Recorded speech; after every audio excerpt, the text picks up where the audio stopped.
Hey, welcome back to the Bentley Homestead. I've got my husband Ryan Bentley here. We just wanted to take a minute and share a really neat experience that we had. We wanted to go back and share how the Lord guided us to move out from Utah to Missouri. So I'm going to let my wonderful husband, this is Ryan, by the way, I'm going to let him take the lead, and then I'll just add things here and there, and we'll go from there. So 2017 was really kind of a peak year for us. We were preparing for a lot of things. Long term, we just built our home that we were going to live in forever. It was kind of a stay in forever home, kind of a retirement home. A friend of mine, Sullivan Homes, had built that for us and really did us a huge favor and gave us a good deal on that. And we were just planning on living there forever. Things were going great. And it wasn't till earlier in that year, probably February, March, end of February, beginning of March, I was in church and I felt the strongest impression that we were supposed to sell our home. This was weird because we just barely finished all the landscaping up in January. Matter of fact, we had decided that we didn't want to spend 10 years doing landscaping like we had on the last house, and we were going to get it all busted out in 1 year. So we kind of just made some huge sacrifices, finished it all up, and I was supposed to teach Elders Quorum that week in our church, and it was a very interesting day because the whole day I was overwhelmed with the Spirit, constantly prompting me to sell the home. As I listened to the Spirit, I was like, okay, and I kind of just pushed it to the side, thinking I would discuss it with my wife when I got home and we would address it then, and it came over me more and more strong, till finally at the end of church, I was so overwhelmed with the Spirit telling me I needed to sell it that I could hardly even speak. I couldn't teach class, I couldn't discuss anything, and I was just overwhelmed. And I took a minute and told the Lord that I promised I would sell our home, that we would put it up and I'd discuss it immediately with Catherine when we got home, and committed to Him that we would move forward on that. And it wasn't until that point that the Spirit stopped bothering me and allowed me to finish doing what I was set out to do that day. We came home and we made plans for that, not really thinking much of it. I just figured the Lord had kind of prompt us when it was time to and shows where to move. I figured we were moving maybe across town. Maybe He wanted us to downsize to something a little older, maybe a little bigger. Maybe He had something else in mind. I wasn't quite sure what was going on. And that's kind of where I left things when Kat was a little more frustrated with that, I think. Yeah, and I was like, wait, what? We're moving? We just built this beautiful home. We're so happy here. We loved our ward and our neighbors. And I was like, okay, I'm different. I had to know. I wanted to know. So I proceeded to spend the next 2 months fasting and praying. So as you do in our church, the Church of Jesus Christ of Latter-day Saints, we fast once a month at the beginning of the month.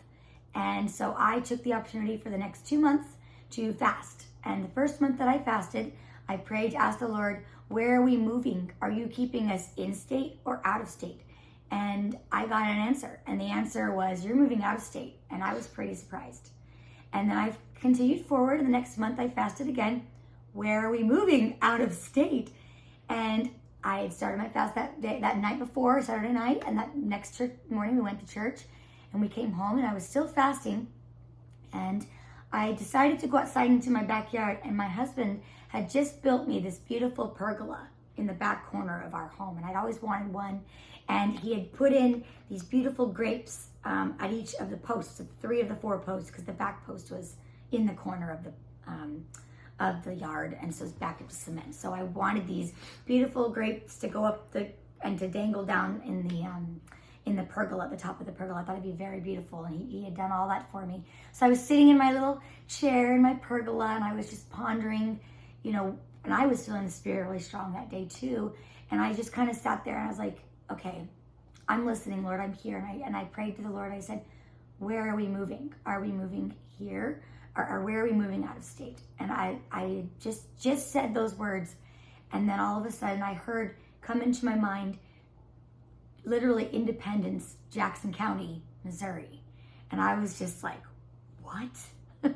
And what I've learned is I want to make sure this isn't wishful thinking on my part. This wasn't on our radar. Right? We weren't planning on moving anywhere. We weren't trying to get to Missouri. There was nothing getting us here. There was nothing that I was like, oh my gosh, I want to go to Missouri. And by the way, just to let you know, the only time we've been through Missouri is, I think, like a couple years prior. We had driven through there through a really dangerous storm, and there were literally tornadoes around us.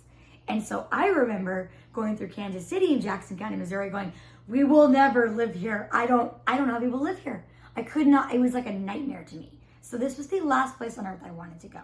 So back to what I was saying, I felt very strongly that when I get an impression from the Lord, I want to make sure it's from me, or from the Lord, and not from me and wishful thinking.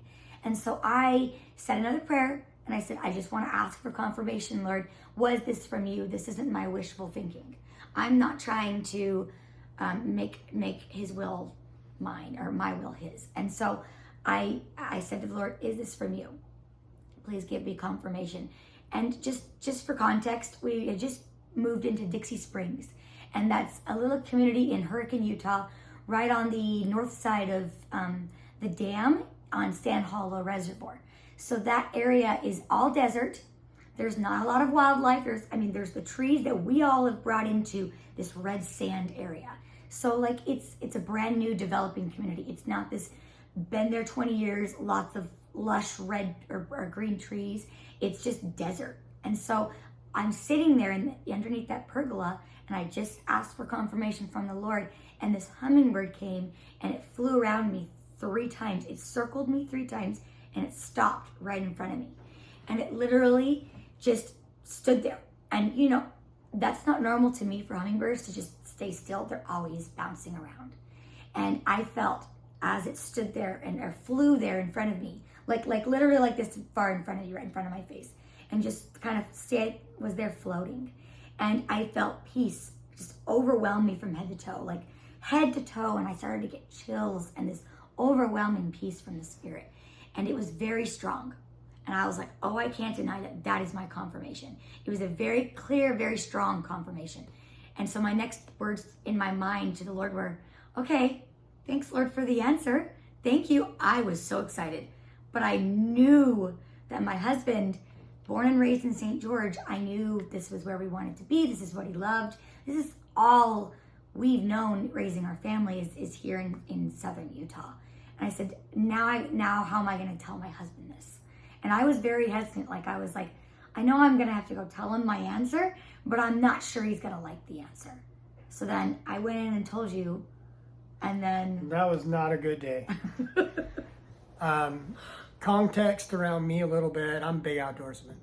I grew up fishing, hunting, four-wheeling, camping, everything to do with outdoors. Mountains were my joy. As a matter of fact, I turned to my wife the second date we had and said, we will get along just fine as long as you don't ever come between me and hunting. Good thing I wanted to hunt. That was us. I love that stuff. So we were meant for each other that way. Because that was all I loved. I loved the outdoors, and that was my passion. That was my release. That was my go-to. I spent everything doing that. So uprooting and moving out of Utah was not a thing I wanted to do. And I turned to her, I said, well, there's no way we can move to out of Utah. There's no way we could move over there to Missouri. I'm not going. There's no way. And I gave her 1,000 excuses. I told her how we'd have to make X amount of money to make 2 house payments. There's no way we'd have to sell this one and get one there. Getting a job out there would be impossible. Besides, I told her we had nobody out there. We didn't know anybody within 1,000 miles of there. There was nowhere to stay. It was physiologically impossible in my mind, as well as I did not want to.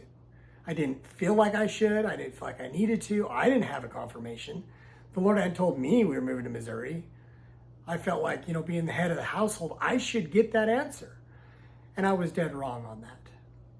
This is something that should have come to both of us. And maybe I just wasn't humble. For whatever reason, I told her no, and I kind of told the Lord no. He shut it down. I did, hard. There's no way you're getting me to Missouri. And I just kind of... I don't know. I figured if I just ignored it, it'd go away, right? Yeah. Figured it was a funny idea. She'd get over it in a couple weeks and would move on. And so I just said to the Lord after he shut it down, and he was mad. He was very like, oh, there's no way we're doing that. We got in a big fight for a couple weeks over it. And then it was like an on and off kind of thing. Yes. And it was very, I finally had to be like, okay, Lord, this is back in your hands. I will go if you want me to. In fact, I think I did say, we're going. we're going. She did, and about a month later, she came to me and said, we're leaving. As a matter of fact, I feel we're supposed to leave in July with or without you. But at that point when she said that, yeah, she was talking to me about those things. I was getting really sick. I had missed several days of fire, and I ended up coming down with 2 illnesses right in the beginning that set things off. I had Graves' disease, which a lot of you know is a very painful disease. Not life-threatening in the beginning, but it can be over time. And then I had a rare disease of parvo. Parvo B19, it's mostly common in dogs, but there is a human strand of it. There was a small outbreak in St. George of like, what, 16 people in Oh, I St. thought it was George. less than that. Yeah, it was very small. They think it came out of somebody that came over from Europe and visited Zion National Park. Yeah, and so he... Covering the fire department that covers Zion National Park. Well, you know. Anyways, so that created a lot of problems. I ended up missing a lot. I lost a lot of weight. Turned out that during that process, I ended up getting tuberculosis as well. Can I share something real quick? Yeah. Okay, so I just want to picture this for you. This man was like working out, what, 2 hours a day? Every day? Like just beefed up muscle, just like his arms you couldn't put down by his side. He was like in the best shape you've ever been in, like just really like ripped, right? Is that what you say? Like ripped. And he was just, and so when he says he lost weight, he lost 45 pounds of muscle, not fat, muscle in a month. Okay? Yeah. Like really sick. And you got to be a little more like, there was way more like, yes, he just told you what he had. That took months to find out what he had to diagnose him with, and many things. So we went to many specialists. We thought I had cancer because I lost so much weight. Yeah. I was down to just over 140 pounds in 6 weeks. So I was pretty scrawny. I had the shakes. I had no energy. I couldn't even get out of bed for more than 5-10 minutes at a time. I ate dinner in bed. Just getting up to go to the bathroom would make me so winded I'd almost pass out. My respirations were all up super high, 40, 45 a minute, somewhere right around there. Heart rate of about 160 continuously. I was on 12 different medications, and they told me I had 2 years to live. They told me I'd never do fire again and to prepare for a long and tedious, painful death, actually, is what they told me. They said I'd have some good days and some bad days. And the thing is I would have been fine with any one of those 3 by themselves, but because they're all 3 different diseases, I was told that by several specialists that the medicines that would cure one would prevent me from getting healed from the other, and vice versa. So I could take medications for tuberculosis, but in reducing that would cause all the other things to accelerate. Anyways, it was just a triple combination that was not very fun. It was very scary. And I was watching like helplessly, all of our family who loves Ryan, like we were watching helplessly, like watching him waste away. And there's nothing we could do. And I remember going, all right, Lord, he's in your hands. Thy will be done. And that is a real part I would like to share, is that I felt like he could die on me. And we thought that was the rate he was going, it was like 6 months. They gave him 2 years. They says, you're pretty aggressive, so it could be 6 months to a year. I remember that. And I remember just going, okay, I'm going to lose my husband. And I just remember going, all right, Lord, thy will be done, whatever is in your plan for our family. I felt like I was being prepared to lose my husband if things didn't work out and if things just didn't go to plan the way the Lord's plan wanted to be. And we'll piggyback back to this because the Lord did actually give me some insight into that time 6 months down the road. But as I contemplated things and thought about things, my heart changed a lot, actually. I did a lot of studying and meditation during that 6 weeks following that. And in the end of June, beginning of July, I was in a position where I needed to know. I was humbled, and I finally went to the Lord on my knees and asked. I said, Lord, I'm done fighting you. If you want me to move to Independence, Missouri, I will. But I need to know without a shadow of a doubt that is your will. And I had no longer stopped talking. Then I heard the Lord answer back audibly to me. As if he was standing above me, he said, yes, my son. I need you to move to Independence, Missouri. And if you'll trust me, I will make all things known when you get there. That caught me completely off guard, to be honest. I've had some pretty neat experiences in my life between me and the Lord. I've had times where I knew I received revelation, direct communication from the Lord, but it had always been a prompting, a feeling, maybe a message in my mind. It had never been the Lord actually talking back to me.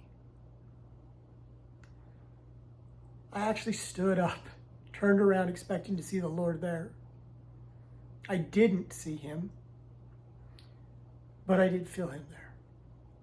And I began to ask him 2 hours worth of questions.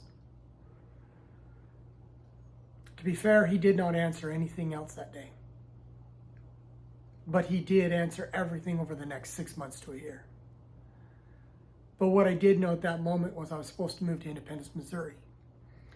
And as I called up my wife to tell her I was on board and make plans for that, things dramatically changed. She was working full time. I had to go back to work when he got sick. So I was working down at the local paparazzi, Yeah. like, you know, the actual industry side of things. Yeah. So I was shipping shipments out to people who bought, like, if you've ever heard of paparazzi, that's where they're located, is in Hurricane. And so I went there and I was just working, shipping jewelry shipments to people to help make ends meet, because even though he wasn't working, we were getting, what, disability? What was it? No, we were on paid time off. Paid time off. I was on sick leave. And so it was the minimum hours, and he was, I mean, you used to work Double hours. So we had an income that just got cut in half, and so I had to compensate to make ends meet. Plus 3 jobs, and I was only able to do 2 of them. One, I worked a little bit at the Springville Fire Department up Which there. is up in Zion's National Springdale. Park. Really, they don't Springdale. Yeah, they don't run a lot of volume up there, so I could run a few medical calls here and there once in a while. But other than that, I really couldn't do much anymore. I couldn't really survive. And as we tried to make preparations, we thought we'd maybe go out in August, and some things dramatically changed. And Catherine at work felt like we were supposed to go out that same weekend. So we would pass each other almost. So this particular morning, he had worked all night, a very light shift, because obviously he was just kind of working a little bit. He could barely do anything. And so he came back that morning as I was getting ready to leave. So we had like a 20-minute window when he came and told me how he had that experience that night where he was like, I'm on board. We're going to go in August. And so I went to work going, oh, finally he's on board. And the whole time I was at work that morning and into the afternoon, I was sick to my stomach. And I was just like, something's wrong. I feel like we need to go now. But I kept like having that internal argue with the spirit where I'm like, we can't just go now. You just got him on board. I'm not pushing this. Like, I'm not gonna push this with him. We got him on board. We're good to go in August. And I got worse and worse, like sick to my stomach. Finally, I called Ryan. I go, I gotta call him. We've got to go now. I felt this strong urgency that we needed to go. We couldn't wait till August. So this was the last week in June that it was the very last day. It was the July 4th weekend. Yeah, because we were there for the July 4th weekend. So what happened was I called him from work and I'm like, I'm sorry. I know you decided to go in August, but we need to go now.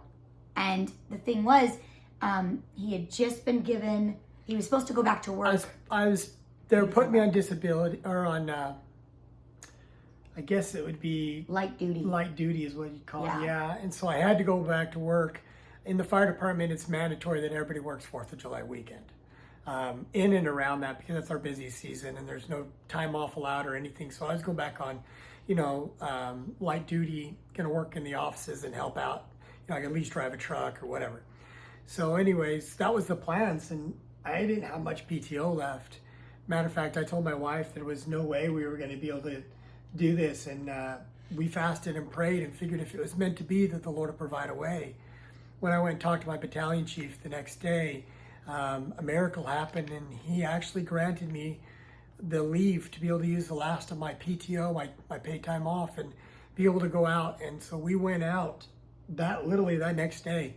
I mean, that was Thursday, Thursday day that I went over to talk to my battalion chief, and the following Friday, we left at like 1 a.m. on Friday morning. So we packed up immediately and left and drove out all through the night. The next morning out to, not to Independence, Missouri, not knowing what we were going to do. We didn't know where we were going to go.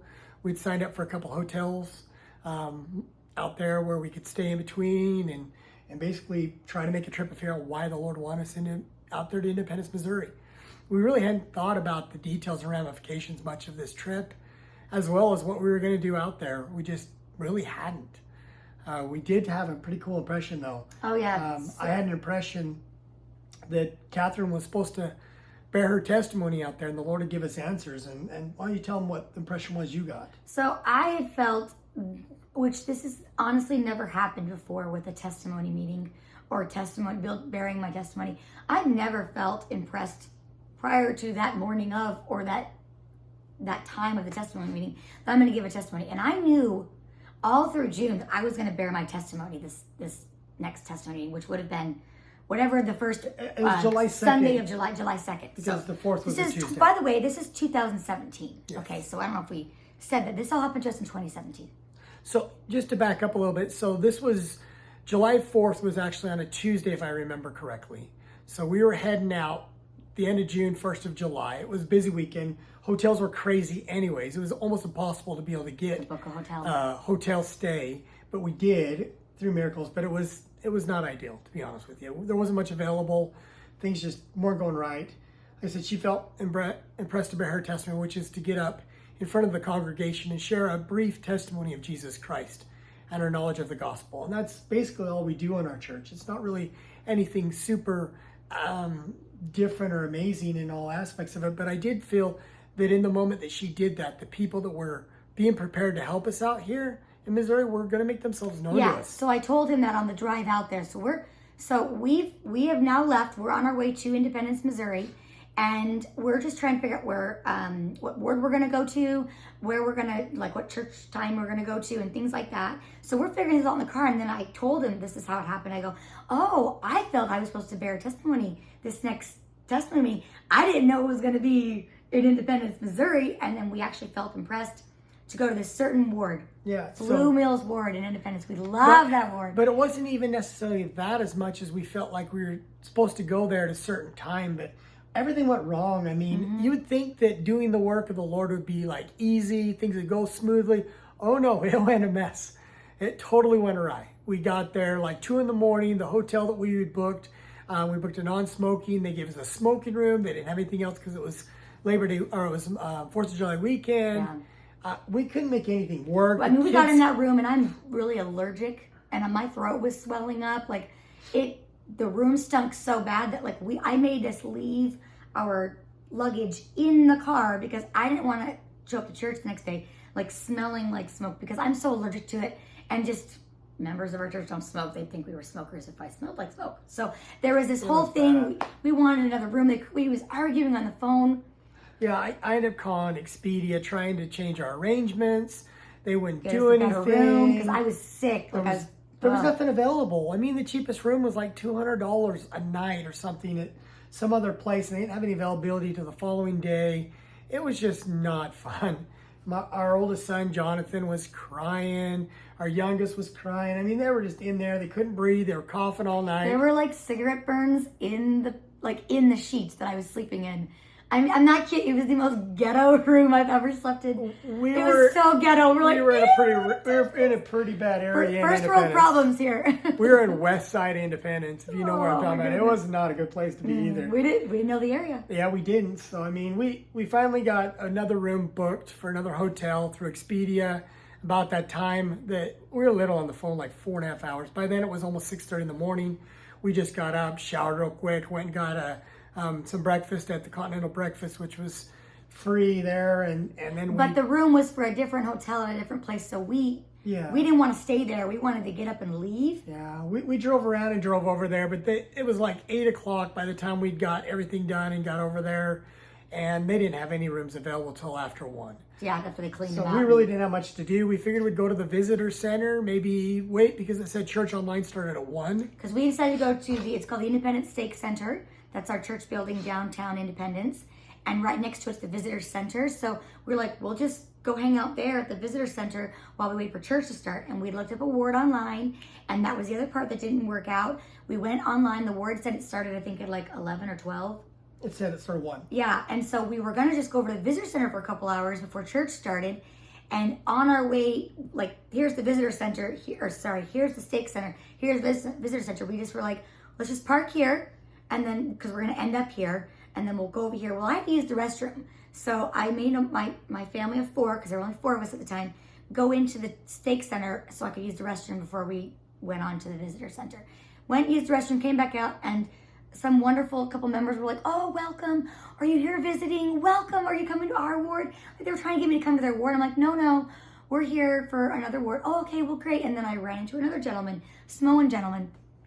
Welcome. Who are you here to see? Which ward are you coming to see? And I'm like, oh, we're for the Blue Mills ward, but it doesn't meet till such and such time. So I'm headed over actually to the visitor center. And he goes, no, you need to get in there now. They've already started. That's the young adult ward, young single adults ward. Met, I think, at like at 11 or 12. So we actually almost missed the ward we were trying to make, the Blue Mills ward. And if I hadn't gone in and stopped, and if we hadn't had all those problems, we would have never been there for this meeting. And I need you guys to understand, like, we needed to be there because this is the ward we ended up being in. That'll play in later on.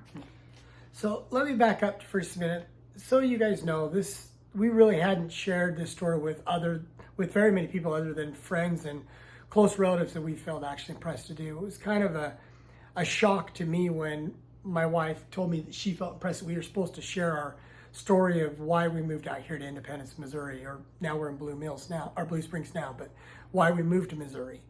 And we've actually been told after we moved out here to be reserved in telling this and only to tell it to people we were prompted to tell it to for some reason in the Lord. And so I think part of the thing that needs to be explained here is looking back, we were so frustrated that nothing was going right when we were trying to do everything the Lord had asked us to do. I just come off of a spiritual happy moment, a really high moment in my life, hearing the Lord talk, knowing without a shadow of a doubt that God is real, that he has a son, Jesus Christ, that they are alive and well, and that Christ is resurrected. Having had the Lord speak to me directly changed everything. I no longer needed faith. I had knowledge. I no longer needed to just believe because I knew without a shadow of a doubt. So going on this trip and skipping now a few days forward, I'm thinking, why is all these bad things happening? Could the Lord not just pave the way for it to be easy, for it to make it happen? We're doing what he's asked us to do. And I tell you, nothing went right. From the beginning of the trip, the kids were fussy. They had to go to the bathroom all the time. We're constantly stopping for gas and food and everything in all the wrong places. We could not coordinate anything. We were delayed 4 to 5 extra hours. We got in way later than we were supposed to. Yeah. The room, the fact that we couldn't get into a new hotel room, the fact that we were at church 3.5 hours early with nothing to do. I mean, everything went against what we thought was what should go. But had that not happened, we would not have made it to the Blue Mills ward. And we walked in, and to be honest with you, I was in complete shock. We were in shock. We walked in, I don't know what we expected Independence, Missouri to be like, but we walked into a whole ward of Samoans, like full-on Samoans from Samoa. Like two white families. What's going on in here? Two white families. I had no idea. The rest were all Polynesian. Yeah, so we go sit in the back, the very back of the room. They've got it closed off, the curtains closed off, and, you know, like the very back to the curtain. And so we go sit down. And I remember I told you I felt impressed to give my testimony. I'm thinking, well, I'm new here. I'm going to wait a minute. And the Spirit's like, get up there, get up there. So as we were walking in, the bishop of the ward, who we love, Bishop Taviuni, he's up there saying, I now turn the time over to you to bear your testimony. And I'm just sitting down. And all of a sudden, I get that impression, get up now, get up now. There's this urgency to it. And I'm wrestling with the Lord. I just got here. These people don't even know me. I give them a minute, you know. And as I'm arguing, I'm watching people get up. There was a line to get up. So I finally just get up. I'm like, I guess I'm getting up now. So I stopped arguing with the Lord. I got up there. It's a good thing I did. I was the second to last person to bear my testimony. There wasn't in time for anybody else. There was a dozen or so people in line. I've never seen a testimony meeting like that. And I'm not kidding you. Like, I would not have been able to give my testimony if I wouldn't have gotten up at the very beginning of the hour. And so we get in, I bear my testimony. I just say, we feel impressed to move out here to Independence, Missouri. We're out here on faith. I just have a testimony of faith.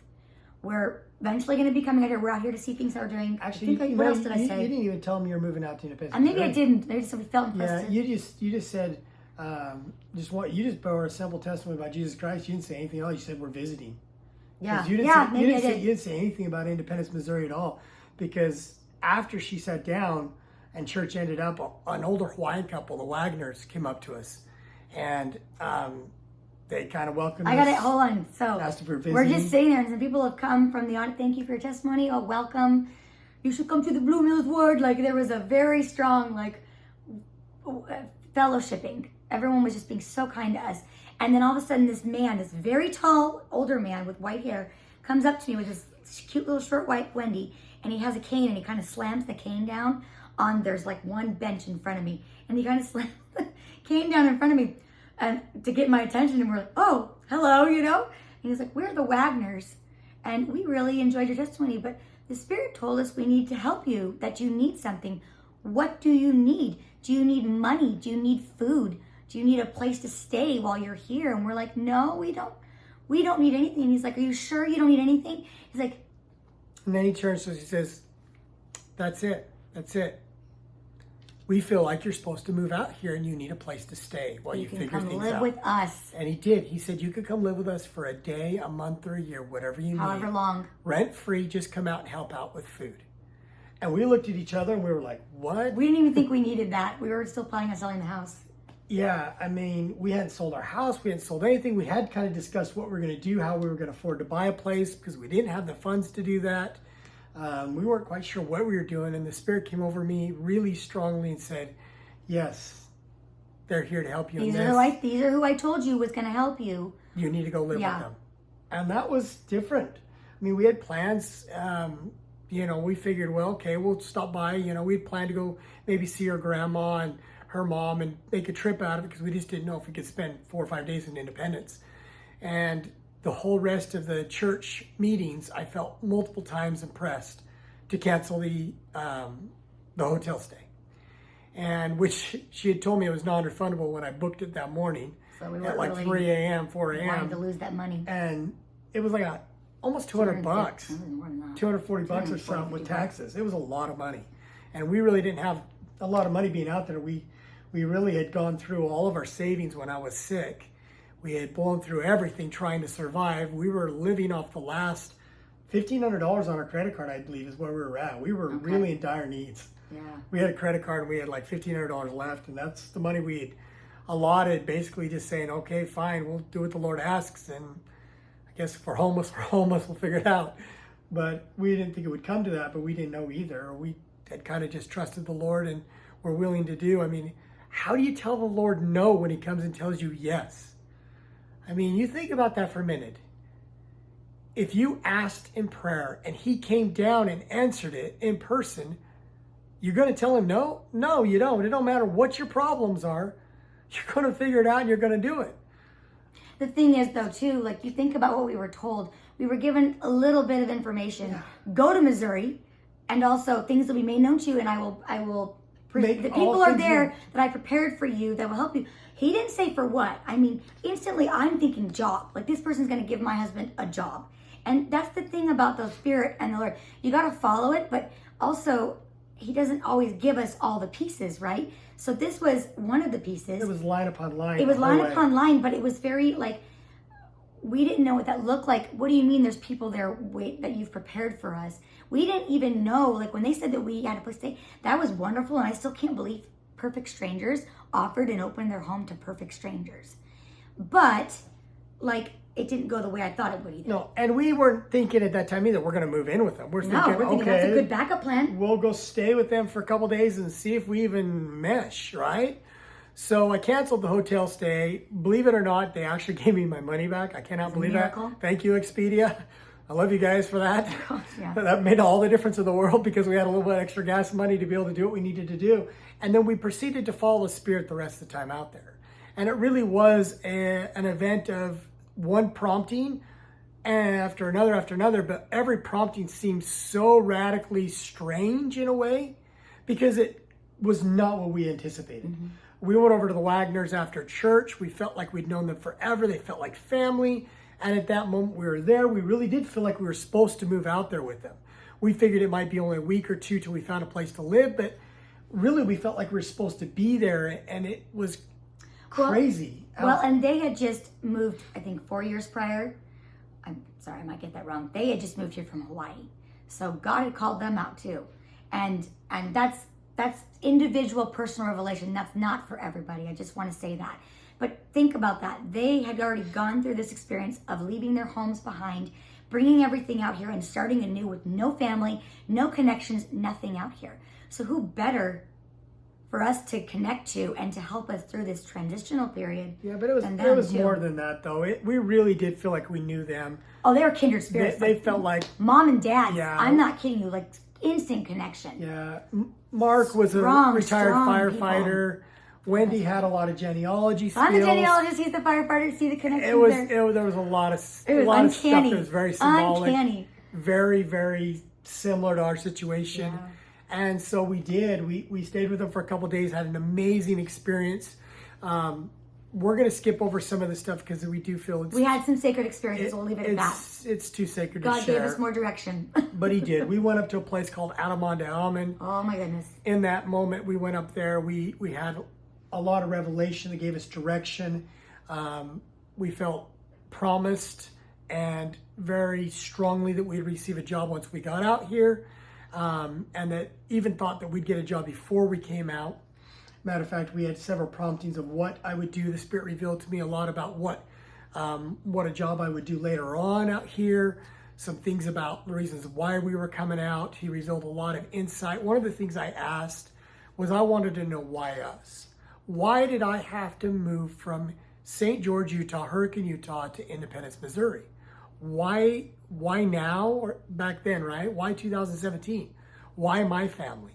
And a lot of that revelation was just to show me why the Lord wanted me out here, to tell me what my future lied out here. And I'm going to be brief with this because I don't want to share more that's too personal. But I had a very sacred experience where the Lord gave me some answers. And in that, he showed me my life in a good situation if I came out and did just the basics that were required of me and what that would be life. And it was a really wonderful life. So there were 3 different ways he showed me life. He showed me a better situation of what it would be like if I came out here, served at a great capacity, brought my kids out here, did what he asked me to do, but only at a marginal level.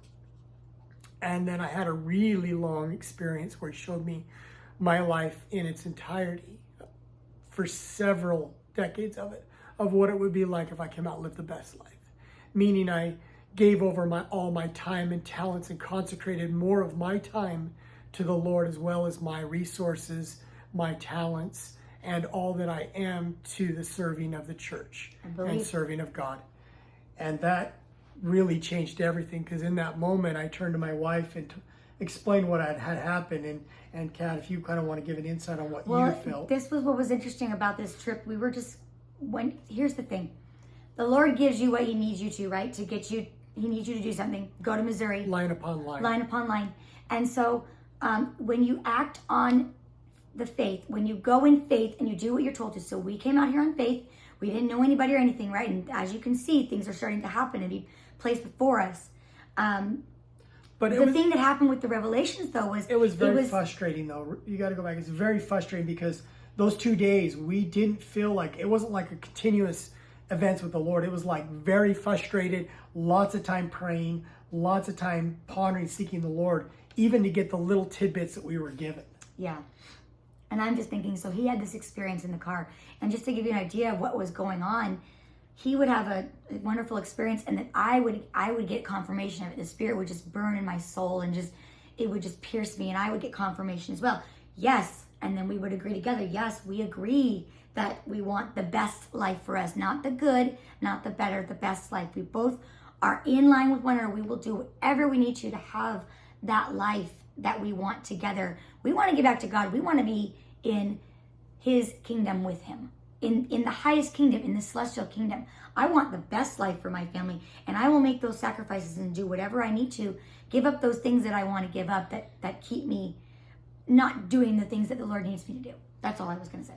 It's interesting because it wasn't like he asked us to do anything real randomly weird or anything crazy. I mean, it's the stuff that we're asked to do every day, to serve to full capacity in the church. It was just he wanted, instead of us doing all of our hobbies and going on all these vacations and doing all these things that we normally used to do. We used to work hard and play hard was our motto, right? We had lots of toys and we had lots of things we would spend our money on. He wanted us to do more. He wanted us to give back to the needy and the poor more. He wanted us to do more service work serve at with a higher the capacity, church. with more, serve more. Dedicate the time that we would normally spend on hobbies going to our temple and doing work for those that are our ancestors that have passed on, like baptisms for the dead and doing work of genealogy and things at a greater capacity than we ever had, and not to purchase a lot of the world, to be more out of the daily grind of the world and more both feet into what God's world would look like and what God wanted for us.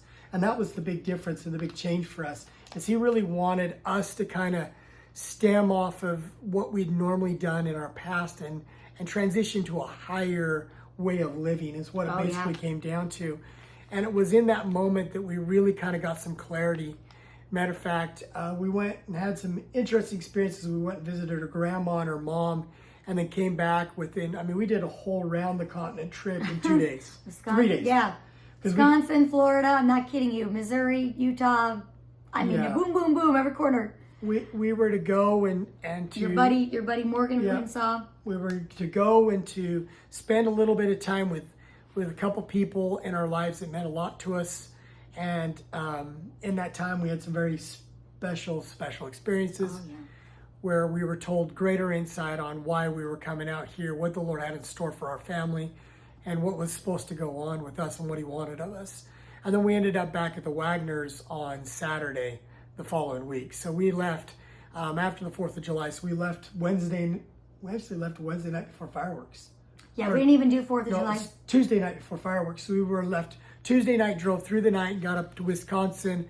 We're there for Wednesday with her grandma. And then Thursday we were off to Florida. We spent Thursday night with our friend Morgan. Friday morning it was late. It was late Friday night. Yeah, that we were with your mom. We were there, and we literally stayed there we thought we'd spend the night. We only stayed there for a couple hours, and then we drove through the night to get back because we felt impressed we had to be back Saturday afternoon. Yeah, to Florida. So we went to Florida, stayed there for a moment. Yeah, we were just there a moment. Not even just a very, very small moment. And then we came back here, and then we went back home with information the Lord had given us. So Sunday was a great day because Sunday was a wrap up of everything as we went to church, and we really felt impressed to talk to the Lord about everything. We actually got several distinct impressions of what we were supposed to do when we went back. One of those was the Lord wanted us to slim down on all of our worldly possessions, to sell everything that wasn't necessary, that was tying us to the world in its essence, our four-wheelers, our toy hauler, our truck, excess clothes, everything. We had a house full of camping toys, gear, hunting gear. So he wanted each of us to make a big sacrifice. He asked that we sacrifice the thing that meant the most to us. Yeah. Well, and consecrate that time and money to him. What I learned from that experience was it opened up our minds to realize, we as members of our church, the Church of Jesus Christ of Latter-day Saints, we go to temples, and in the temples we make covenants, and there are 5 main covenants that you make. And what we were learning at this time was that we don't make those covenants for a later date. We make them now. We are covenanting and doing those covenants now. So we are covenanting consecration now. It's not a future thing that we do later on in our lives at some other later date. You covenant now to do those things.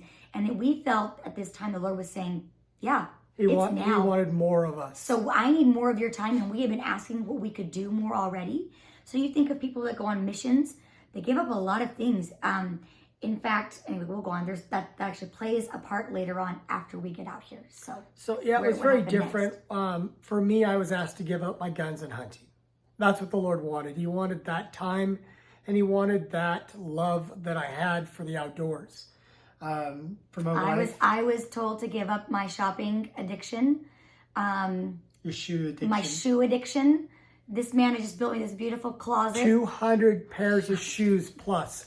200 plus pairs of shoes. Listen, he was counting them. So I was sitting there. Anyway, we'll get back to that story. Just go on. Oh my God. It was crazy. She had her own 8x10 walk-in Half closet. my closet was shoes. And half so my shoes. shoe shelves. So anyways, and then I was supposed to give up, the Lord wanted me to give up like music. I love to go to my community gym every week and go do Zumba. I love to dance and all the music.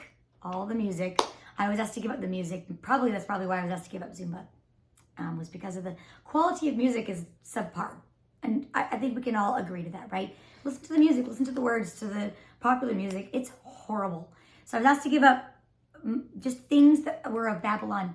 And I was asked to give up, it was material things, it was the music, and was there something else? Yeah, he wanted us to kind of stick a little bit more to to just live in a more fulfilled spiritual life is what he wanted us to do. Basically, give up our hobbies and to serve. Take that time that we were spending on ourselves and our hobbies, and to be in more service to the Lord. And we didn't know what that was going to look like. We just knew He asked this of us, and we were going to do it. Yeah. And it was not easy. So we skipped forward. So we headed back, and now understand I'm still conflicted. I'm still really sick. I couldn't do very much. That's why we drove mostly, because I was so weak. I couldn't even hardly get, around anywhere. I drove, you mean? Yeah. You drove a lot too, though. We both drove a lot, but I really couldn't do much. I slept a lot. I wasn't able to get up and walk around a lot. I didn't have any energy, even though I had more energy this weekend than I normally did. It just really was rough. I mean, I was really super tiny at the point, 140 pounds. I am usually 195. Right now I'm 190, 195 pounds now even. So, it's just, it was different. And we got back, and that was the first thing we did, is start going through everything. My friends kind of freaked out. You guys that are watching this know what it was like. When I called, everybody said, all right, my guns are for sale. My hunting stuff's for sale. And I did. I liquidated it. I got rid of everything that mattered at all in that old life of mine. I got rid of all my clothes and shoes. Not all my clothes, obviously, but anything that was flashy and fashionable. All those things that just I love to do.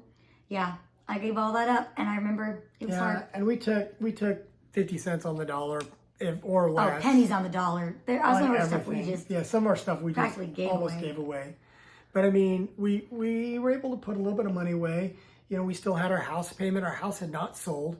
We were still paying about $2,500 a month for our house and everything, our utilities and stuff that were in there, whether we lived there or not. Mm-hmm. So we had that. We ended up paying off a few of our loans that we had left out. I think we had one car loan and a student loan still that we paid off. And we had finished everything by the next weekend. We had a big garage sale, and we sold the last of the stuff, and the last little bit that we had left in the garage sale all went into a bin to give to like the Salvation Army. We forgot one part. We need to go back. We need to go back to, on our car ride back. We'll go into that in a minute. Oh. We'll go into that in a minute. Okay. That's important. So we were basically selling all this stuff, right? And we'd gotten to the point where we'd finished everything. I was just wrapping up the garage sale. And literally I had this overwhelming presence of the Spirit come over me. And I heard in my mind, exactly what did he say? He said, I felt very strongly that the Lord was satisfied, that he was proud of what we had done.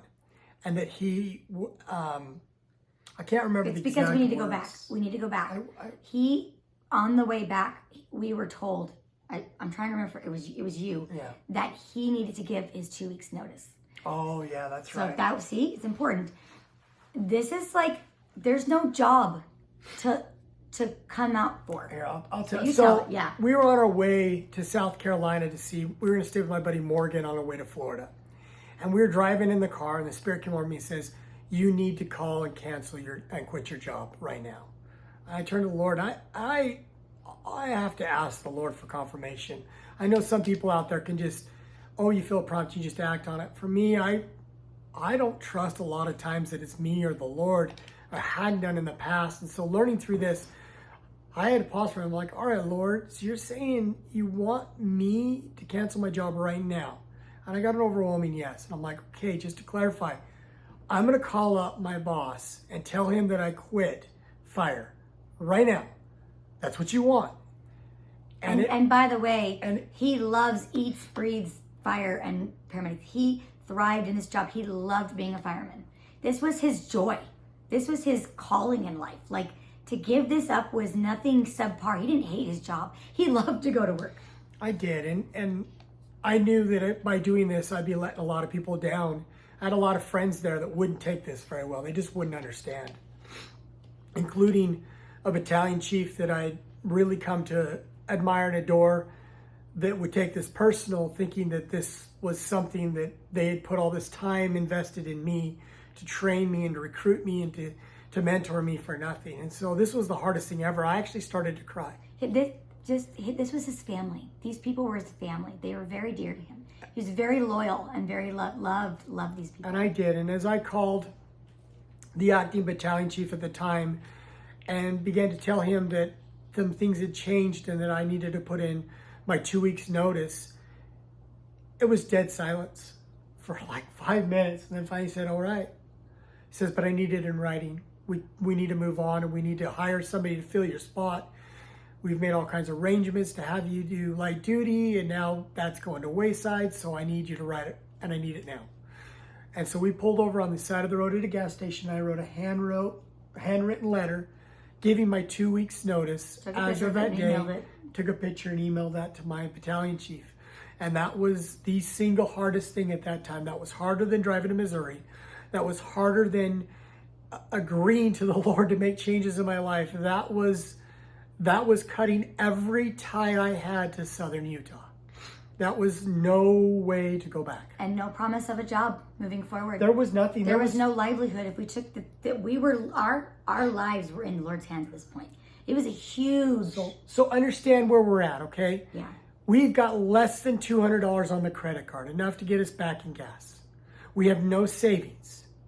We have about $4,800 in monthly payments in debt every single month to live. Cost of living, yep. For our cost of living at the time. We had 3 jobs that it took to make the $5,000-$6,000 a month that we were making. And I just gave my 2 weeks notice 2,000 miles, 3,000 miles away, knowing I was going to go back to absolutely nothing coming in, no money coming in, no nothing, only relying that the Lord was going to take care of everything else in my life. That was big. That's what I would call putting my faith on the line. I laid everything on the line at that moment and said, all right, Lord, my life is in your hands. And we did. We moved forward. So moving forward, the prompting was to sell all that stuff. We ended up doing that. At the moment we finished that up, I had that overwhelming confirmation from the Lord that he was satisfied with our sacrifice, that he was satisfied with what we did. We gave up. Yep. I don't remember the exact words that I felt were said to me in my mind, but I called Catherine to rejoice and tell her what had just happened. And she was on the other side of town at the time visiting a friend. And I had just had the same confirmation on my end. I was with my friend Shaylin, love her to death. She is so dear to me. And I was literally the Lord was pleased with us and that he had accepted I'm going to say it, he accepted our sacrifice. We had just presented our offering to him. We'd given up all these things, sold everything, given our job up, and we gave it all to the Lord. And he said, well done, thy good and faithful servant. That's what it felt like. So he's calling me, and she was a witness. I'm like, yeah, we just had the same thing over here. I did, and he's telling me on the phone that he's having the same thing, and he's down in town further. So it was pretty cool. We both got it at the same time, and he called me to tell me. But it was interesting because at this moment, we really had given everything to the Lord. We had turned ourselves 100% over to his will, and were willing to lose everything if that's what he wanted. We had decided that we wanted the best, that absolutely best situation, and what was required of us to have it was a sacrifice of all things. And it was very difficult. I do want to point out that during this time, as you look at it from the world, we looked crazy. We looked insane. And we cried a lot. And I don't think you understand. People that were our ward members in our church were our family. We love these people. They rejected us and started the rumor started. Oh my goodness. We didn't know. We got called in to the bishop. And he was like, you guys are fine. You have my blessing. This is personal revelation. Because people were concerned for us. What is going on? They're selling things. And people wouldn't talk to us. And it hurt. So our friends took it very hard. They were not personal. some of them were not very nice to us. Most of them weren't. Matter of fact, even my family. That came next. Yeah, my family called me multiple times, told me that I'd been swindled, that I'd been deceived by evil spirits, that there's no way that I would be called out there to go out there to serve or do anything in any capacity, that I was not to move out there, and that the Lord would not send me out there without a job, that everything was backwards, that I should have waited to get a job, that I should have waited for this and that. We heard it all. Yeah. We heard we were joining a cult. In the end, we had no one supporting us. Yes. So to back up a little bit, we felt that there were several things we were supposed to do. We felt like we'd pretty much finished up everything except for there was one thing I had to do left. I had volunteered to work with 11-year-olds in Scouts. I promised to teach them first aid. This was the last thing that the fire department kind of agreed to let me do as part of being a firefighter. As light duty, all he could do. Yeah, so I was to sit there at the day camp for the 11-year-old Scouts and teach them first aid. So as I went to that meeting, that event at the day camp, I was driving in my truck, and the words came very clear to me. It's time, my son. If you have faith, I will heal you. This was a big deal to me. As a matter of fact, it kind of freaked me out a lot because I'm driving in an extended cab truck and there's nobody in the cab with me. And it came from the back seat. And it kind of startled me. I kind of swerved on the road a little bit, looked behind me, and it took me about all of 2 seconds to realize that it wasn't somebody in the back of my truck, but was the Lord speaking again. And I looked up and I told him, I said, yes, Lord, please. I would love to be healed. Please heal me. And then I received the prompting that I was to call my dad and get a priesthood blessing of healing. He's an elder in our church and holds the power of God on earth called the priesthood power. It's the Melchizedek power, the Melchizedek priesthood in our church. Confusing me. You got it out, sorry. Anyways, and by this priesthood power is the same power that Christ used to heal on earth when he was here the first time. It is the power that's been given back to his church, the Church of Jesus Christ, the Latter-day Saints, to be able to enact those tender mercies again on earth. The power to organize and run the church, as well as the power of healing. And as I called him and told him what had happened, I guess that didn't settle well with my dad. Finding out later on, he actually started to fast at that moment. And the next day when I went over to the house to get a priesthood blessing, him and my brother-in-law, Nate, were the two that I was told to call upon to provide the services. Nate anointed me with oil, and then my dad gave me the priesthood blessing. I remember the time when he said, in the name of Jesus Christ, I command you to be healed. And I felt all of my sickness leave me at that moment, and a rush of energy and strength come into me. Matter of fact, it was so strong that I felt I could accomplish anything. And then I heard, just as clear as day, that I'd been healed like the lepers of old. Now go forth and serve. And come to find out later on, it turns out that many also in the room heard the same thing, that they had all heard, and there was many witnesses there that day that had heard in their mind and in their hearts that I'd been healed like the lepers of old. And I stood up knowing that I'd been healed. The next day, actually, I even got up feeling so.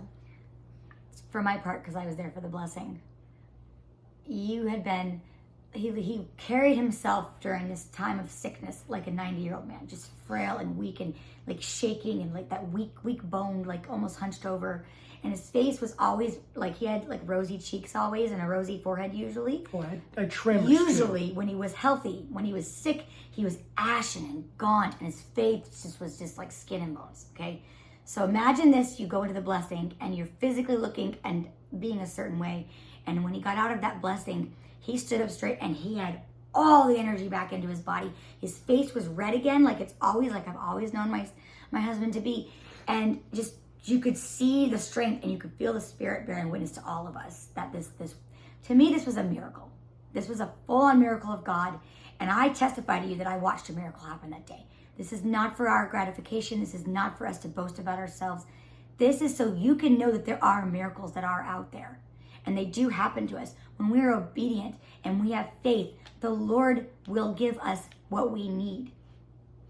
Well, and even more than that too, knowing what I know now, 8 years later, there's no way I could have done the things that he's asked me to do out here. The things that he's required of us without the strength of a normal person. Actually, I'd have to say I've been given extraordinary strength in many aspects to accomplish everything he's wanted. So it's If you haven't seen already, we're building a home, and it's Ryan building a home, and it's big. It's a big home, and he's built it all by himself with a little bit of help here and there. So when he says he's been given strength, he has been given physical strength for things. in all reality, the Lord has built the home. I've just been the Yes. laborer. All the directions, all the insight have all come from the Lord. And that's a story for another day, but I have had so many tender mercies on that house. We can do that at a separate time. Yeah, we'll have to go back to that another time. But so you've just been healed. I'd been healed, and we had at that time decided to move forward, but we felt impressed. Actually, we hadn't felt impressed. We were told and given counsel that we weren't to come out without a job. And we had figured that the Lord would just give us one because he said there was a job prepared for us out here, and that we would know when the time was right. And so we spent 2 weeks waiting for a call from a job. We had put in several different options out there and made several different calls, and we're expecting things to come in. And it was about 2 weeks later when we were really frustrated. I mean, I was getting to the point where it felt like the Spirit was being pulled from my life. We didn't have the spiritual promptings we were normally waiting have. for a job phone call. Yeah. And it didn't. And we weren't going to go until then, even though we were told to come out. Looking back, we understand now, but you have to understand too, like the Spirit's telling us things and we're trying to understand it to the best of our ability. Yeah. That's why I'm glad we write down our blessings and impressions we've got at this time, because we were able to go back and read and look at those things and go, oh, we're Well, an individual had given us that counsel and told us that with absolute good intentions. with good intentions, and we had felt that that was a good idea. And one morning we decided to go to the temple, and we've been going to the temple frequently. So we're still in Hurricane, Utah. We're Yep. going to the temple. We've been Yeah, on the we're still temple back. every day waiting for this job to come. And as we went to the temple seeking and prayer and fasting, we were there praying and worshiping, and we were literally asking when this was going to come out. When is this job going to be available? And I remember as clear as day, the prompting and the words came into my mind. You're being neglected spiritually because you've disobeyed my words. And I'm like, what? Why don't I have the Spirit? Because I haven't disobeyed anything, Lord. And he's like, you have. I told you to leave and you're still there. And I'm like, but what about the job? I thought we're supposed to wait for the job. And it was very clear. The Lord said, no, I never told you to wait for a job. I told you to go, and you have not gone. You have been disobedient, and under that, and because of that, you're under condemnation till you repent and go. And I was like, I was shocked. I thought in no way had I been doing anything wrong, but I'd gotten it so wrong. And I clearly could see where we had made decisions that were not inspired. It's also a testament that the Lord is patient with you too, Yeah. because he then told us, okay, get back on board. You need to do what I told you to. The Lord will not let you go down the wrong road too long without steering you straight. Yeah. Now, had we rejected that at that moment, maybe we would have lost all of our blessings. Yeah. But we didn't. We instantly repented. And we were told that the job would not come to us till after we got out here. It was a test of our faith. And so we literally were all packed. So we finished loading the car and we were off. That next morning at 2 a.m, we were off, driving through the rest of the night. It was later than that. 1 o'clock, something like that. We It left. was later because we had to come back to the house and like get the trash cans out or something. We had to do something. I don't know. We And left. we had to move. And We left early. yeah. So we headed out. And to skip forward, we got out there. We were with the Wagners. We got everything set up. And we had roughly about $16,000, not even $16,000. I think it was $12,000 or something in the beginning after paying off all our loans, because we originally started out at like $21,000, and I had to pay off a big student loan that was over $10,000, and our truck and a few things we owed some payments on. So I think we ended up somewhere between like $9,000 and $10,000, and then with moving our stuff out there and the car ride and everything and food, we didn't have very much. We had enough for basically 2 months worth of payments on our house and a little bit extra for food. did we sell our truck? Yeah, we sold our truck. We sold everything. Because we had a truck, a Jeep, and a car, and we sold the two. Everything. We sold everything but the car. Yeah. We came out in the car and what we could load up in the car, and that was it. Yeah. And so we left everything else in storage or in our house, and we were going to move it when the house sold. And so we were out here. We'd been out here at that time about 2.5 months. And I remember very, very distinctly stressing because we had enough money basically for food the rest of the month, but no money to make the payment on the house the next month. We were up against a wall. We hadn't had any offers on our home, even though everybody else's homes have been selling. And we didn't know what we were going to do. Yeah. We decided to do a family fast. And so that Saturday we fasted as a family that the Lord's will would be done, but that he would grant us some relief in some way. We literally needed it that Monday. We needed things to go through this next week, or there was no going back after this following week after this fast. This was like crunch time. We were literally going to lose our house. We were going to lose everything. Like, I mean, you everything can't was down to default the on a wire. mortgage. How are we going to get into a home out here if we defaulted on our loan? Well, not only that, but all our money was tied up in the house. If we defaulted, we had nothing. We had everything, our life savings, everything was in the house at that point, because it took a big chunk of money to be able to finance to get that big home we had in the hurricane and stuff. I mean, we had put a lot of money in it. And so basically we fasted that the Lord would either send some money or sell our house or do something.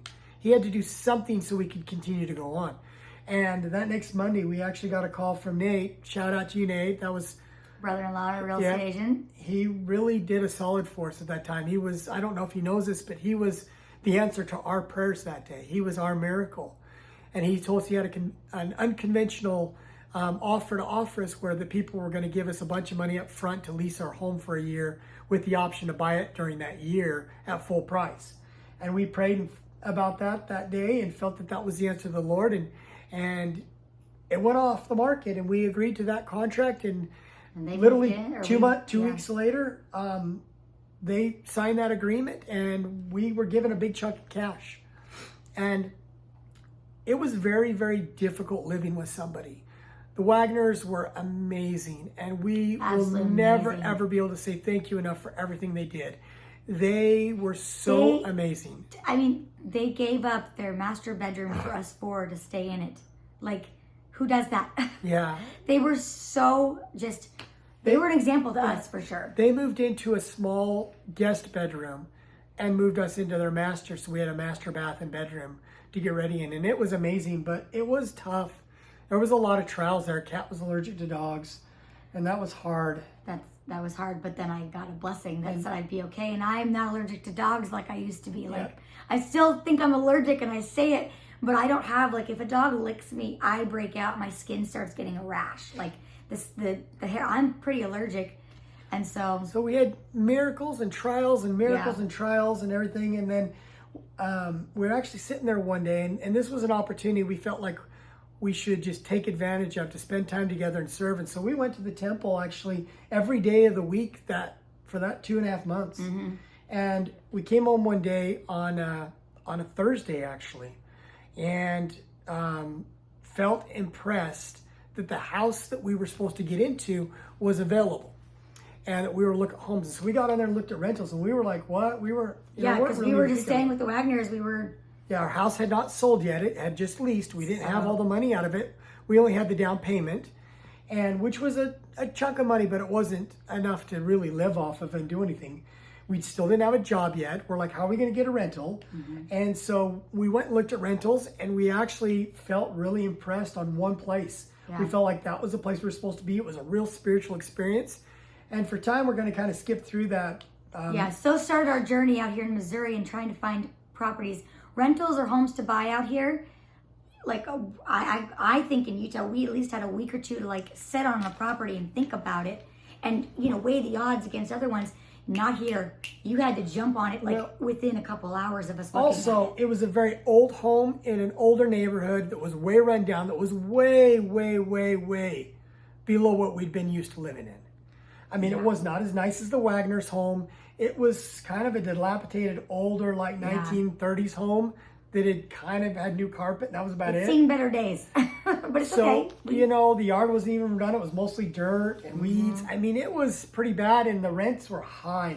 Not near as high as they are today, but it was like almost $1,500 a month For to this live little there. 3-bedroom. Yeah, for a little 3-bedroom, 2.5 bath. Actually, it was a 2-bath. There was nothing downstairs, no bathroom downstairs. Yep, it was 2-bedroom, or 3-bedroom, 2-bath. So it was rough. I mean, it wasn't anything special, but we felt very strongly that we needed to be there. That's where the Lord wanted us, that He had things for us to do there. And so we decided when we left that house that we would rent that house. We called the realtor and she said, okay, well, I'll be back to the office in the morning. Why don't you just get together? She sent over the paperwork to sign the rental. And she said, I need you to bring the money to me in the morning so we can get it off the market. And so that whole night, I could not sleep. I could not deal with it. I was so frustrated. It was way more than we wanted to spend. We wanted something around $1,000. We figured we could get a nice place for $1,000, but we couldn't. So we were going to spend it. We were going to run out of money in 4 months, signing a 1-year lease. So that was another big trial. A lot, because the rent was different for us because he didn't have a job. Well, too. We'll go over that. But even at that, we were going to use up so much of money. They wanted 3 months up front plus a down payment of twice a month's payment. So because you didn't have a job. Because I didn't have a job. So they wanted first and last plus an extra month plus double the deposit. So, I mean, that took almost all our money. We literally, with that, we're going to be able to live there for basically till February, and then we were going to get kicked out if we didn't have something by then. So here we're making huge decisions on faith, and I was wrestling with it back and forth all night long. I didn't sleep at all that night. And I got the next morning, I'm like, well, maybe we'll just go look at some other properties. And I got online and looked. Nothing felt right. I got my confirmation, and here I was again, having doubts and second guessing it. And I remember sitting there frustrated, and I prayed to the Lord. I'm like, I'm sorry, but I need one more confirmation. Please just confirm to me that this is what thou wants me to do. And I didn't get it. I didn't get a confirmation. And I was really frustrated. And as I was sitting there, the impression came in my mind, if you don't act now, it will be too late. And then you will lose all the blessings I have prepared for you. And that was staunch. I mean, that was strong. Staunch warning. Yeah. I came to my wife, I said, we got to go now. I go, I've still got reservations. I'm still hesitant. I don't really want to do this, but I know we need to. Let's go now. We went right down to the community bank. We had opened up and we took out that big chunk. It was like $9,000 or something, almost $10,000. It was a big chunk of money. And I called her back and I had got her to agree to just 1 month's deposit plus first and last month and extra month. And we ran down, we got a cashier's check, we went over to the office. She was just getting ready to go to lunch. She had the doors locked, so we banged on it. And luckily, she was there and she opened it up. We went in, we signed the paper, we gave him a check. And we had this overwhelming peace come over us. Moved to the next weekend. What a relief. It was. It was really... So we just moved in that week. We finished up. I was working with the young men in our church at the time. We were on an camp outing, and one of the young men's uncles came in and actually came camping with us as a supervisor to help out. He was mad and upset the whole time. And this is one of those look back, hindsight 2020 moments, right? We don't get a lot of You don't get to see the other side. You don't get to see a lot of the what ifs. What ifs in our life, right? To get that house. What ifs. Yeah. And so as we're sitting there and we're talking, I talked to him, I said, what is the matter? Why are you so upset today? We're out camping, just relax. It's amazing. Was the food not good? What's going on? He's like, no, I just don't know what we're going to do. We came out here and we had the perfect rental picked out and we went to go put a deposit on it. Somebody rented it right out from underneath us. And I'm like, really? He's like, yeah, it was. He starts describing the rental and I'm like, oh, that sounds familiar. And so I was like, where's it at? And he's like, oh, it's over on 2004 Colony Lane. And I'm like, oh. We just... Hi. Sorry, that was us. He's like, what? I said, yeah, we looked at it Thursday and put it in the offer Friday morning. He's like, we looked at it Thursday night. Went to put in the offer on Friday afternoon.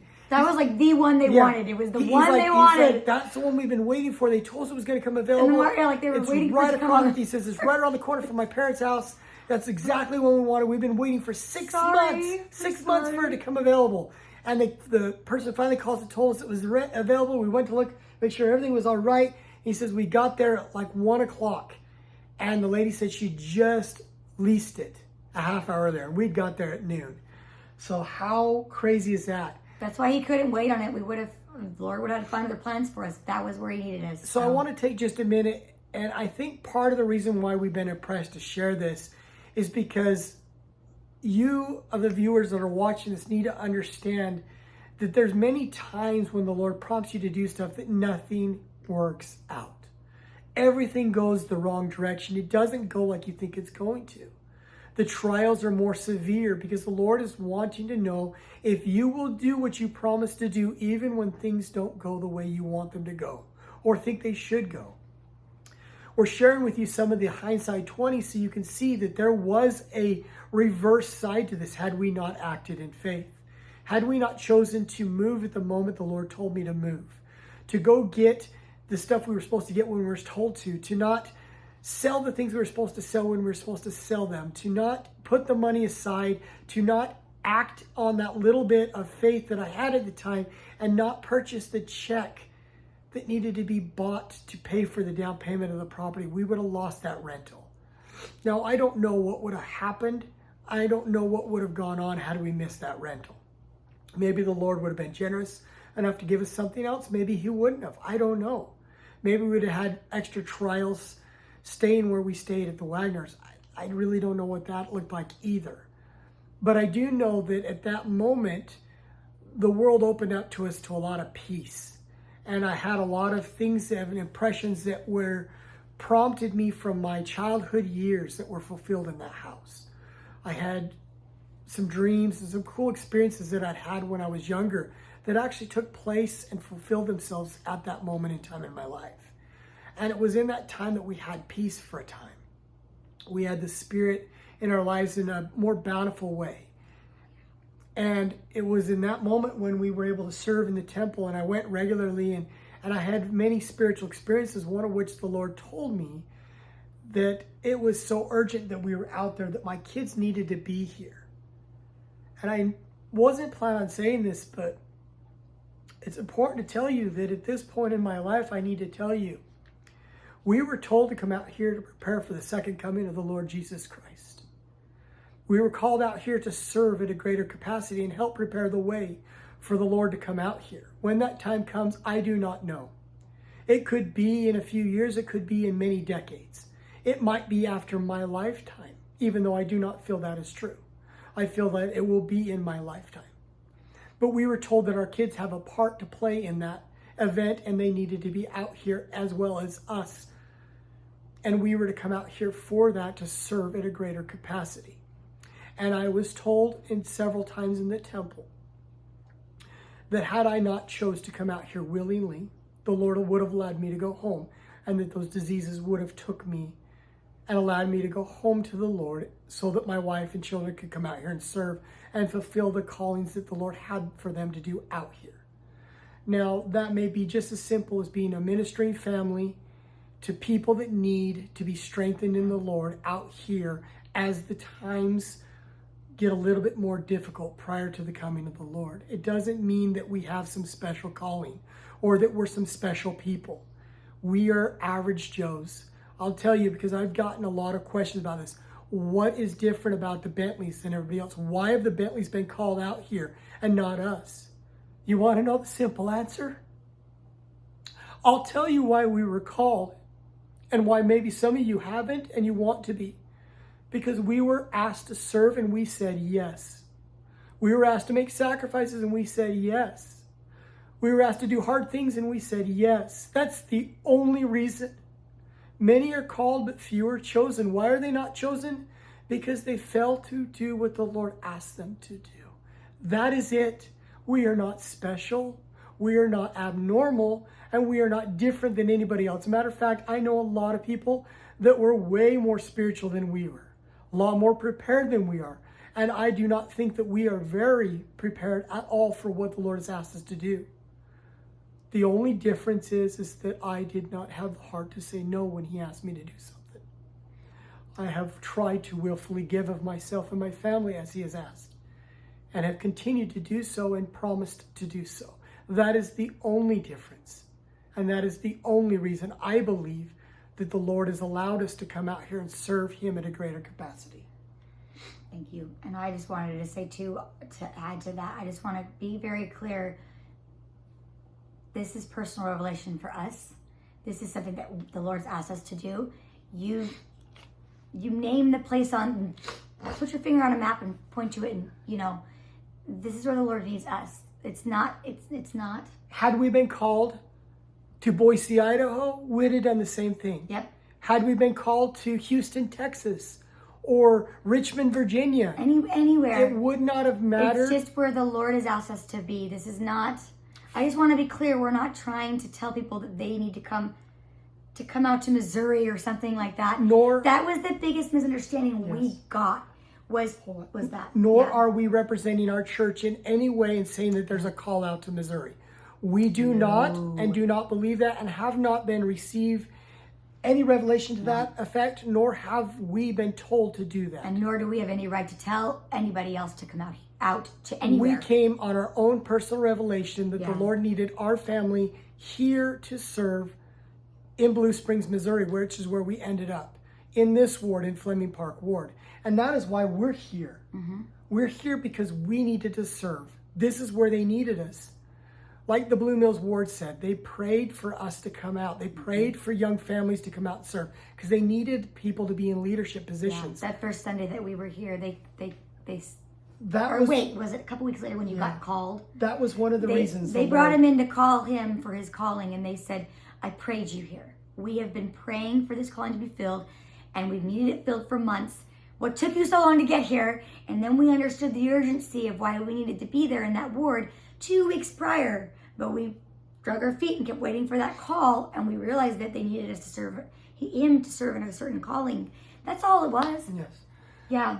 The Lord is calling people where he needs them to serve, no matter where it is. It could be Burl, Utah, for all it matters. It could be in the middle of nowhere. The point of the matter is that if you're willing to listen and act, the Lord will do that. He will lead and guide you and bless you with your family. One of my favorite things I've learned out here is from Elder Bednar. He did a real good talk. It's a short little talk on ACT, on the agency to act. And that things and miracles happen in our life when we're prepared and we move forward with faith in action. And that's all this has been for us, is having faith that the Lord is really preparing a way for us to come back to him.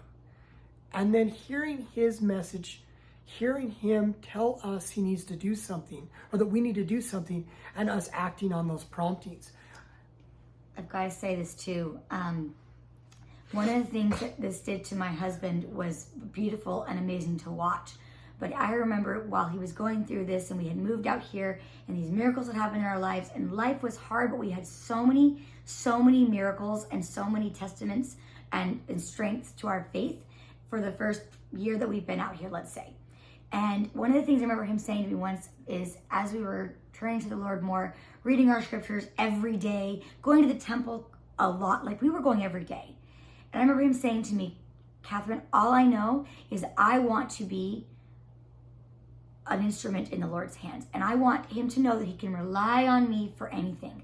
I want to give him 100%, and I want him to know that he can rely on me, and I'm never going to second guess or question anything he asks me to do. I want to be that reliable servant to the Lord. And I remember him saying that to me, and I'm like, me too. Like, oh yeah, okay, what do I got to do to be like that? Because that's what I want to be. And I think we both have decided through this journey that we want to make sure that no matter who we are, what we're doing, that the Lord can rely on us. You know, if I feel impressed to go see somebody and or call somebody, he can rely on me to do that. I'm not going to push that prompting aside. I'm going to heed it, and I'm going to do it. And that's been one of the biggest experiences we've learned, where we have come closer to Christ in our lives in this journey that we're on, is that we have now consecrated our lives.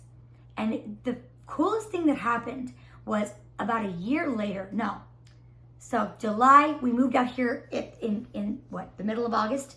Mm-hmm. The next summer, so summer 2018, President Nelson got up and did a Calling the Lord's Battalion, and he asked the youth to do a bunch of things. And everything on that list that he asked the youth to do, to maybe give up some more time in their social media, maybe to give up their favorite things, and to do more things for the Lord and spend more time serving the Lord.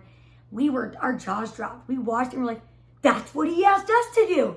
This is what he was asking us to do. And that's what he's asking everyone to do, is to give up more of their time. What he wanted a servant that would be 100% obedient, that would do whatever he asked no matter what, that wouldn't question, that wouldn't talk back to him, but would literally act on faith. And that's what we were prompted to do. It wasn't that we were acted to do or prompted to do any weird, crazy thing that was above normal or out of the norm or anything like that. We were just asked to do more, to step it up, to read our scriptures more frequently and to study them with more fervency.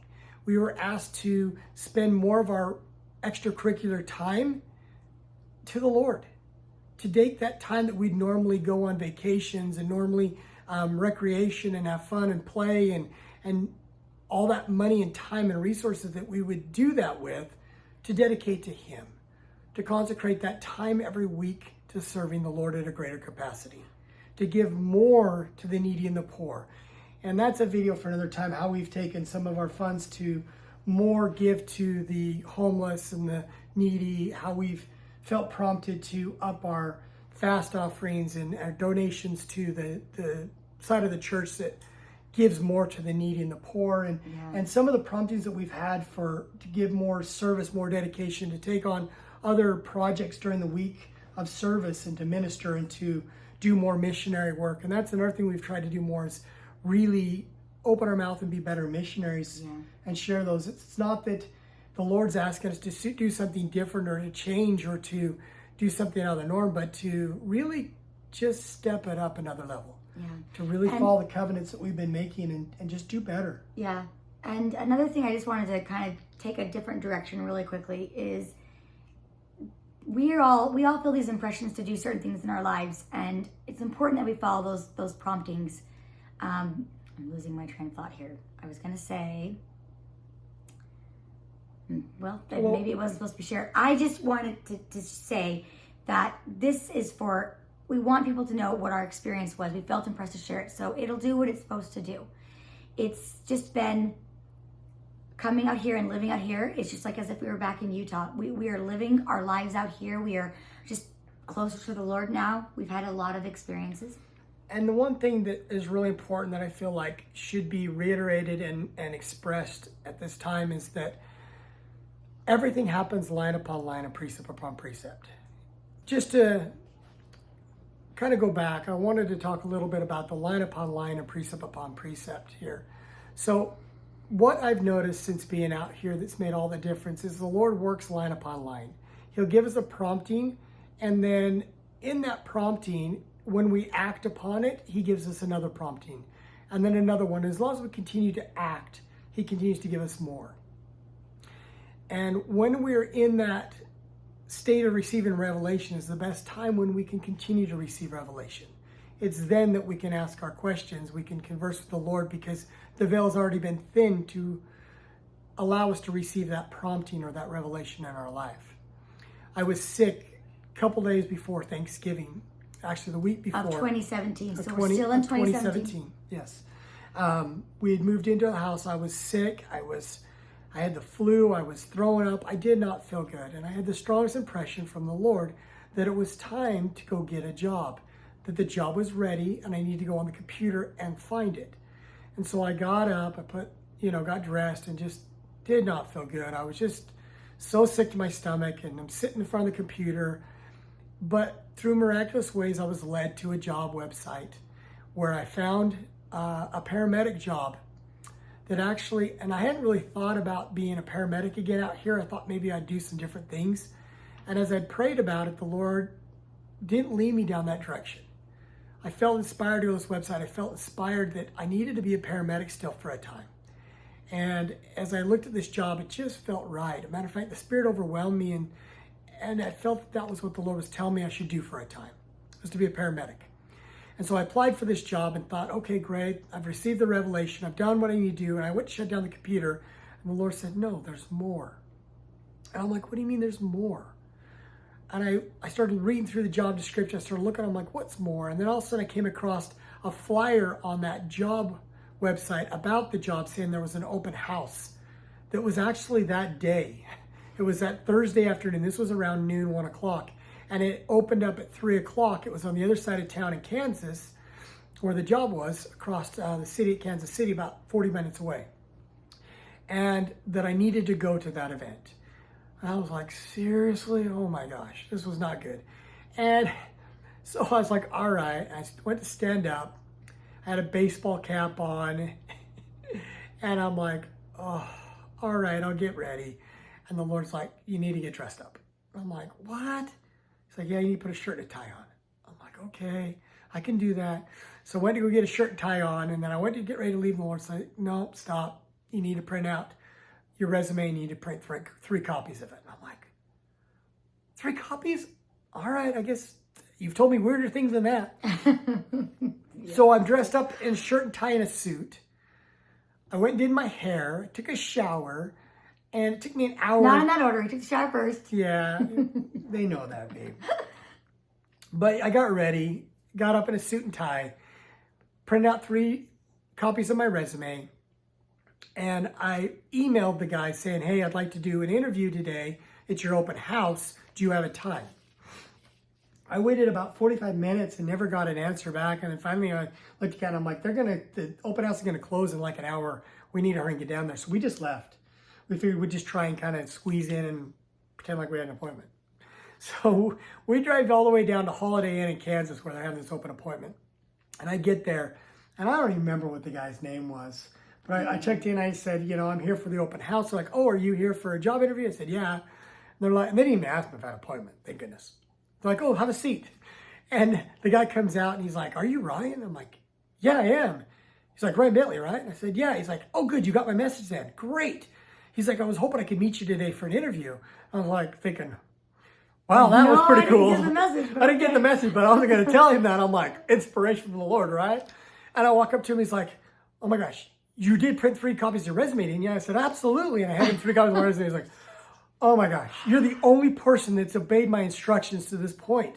He's like, I'm so glad somebody read my emails and actually cares about this job enough to do what I asked them to do.